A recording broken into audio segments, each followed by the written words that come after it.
जो हमारे काम करने का प्रोसेस है उसमें हमारा पूरा फोकस ये है कि इंडस्ट्री को साथ में जोड़ते हुए हम करिकुलम के 70% को हैंड्स ऑन या स्किल ओरिएंटेड रखें। अब वो skill orientation can come through projects, can come through internships, can come through apprenticeship, can come through anything which happens outside the classroom, and the entire focus is that learning happens in the real world of work. Learning happens when the candidate is doing an internship or is involved in a project. तो curriculum में 70% content जो है वो skills oriented होगा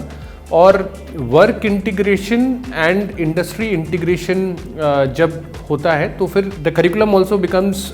much more relevant, the curriculum becomes much more contemporary and it also catches the interest of the students. तो हमने देखा कि आज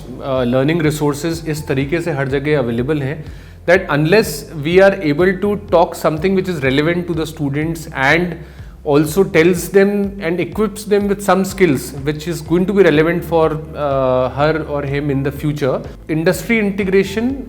technology integration and having majority component based on skills is an important aspect of curriculum design at SGSU.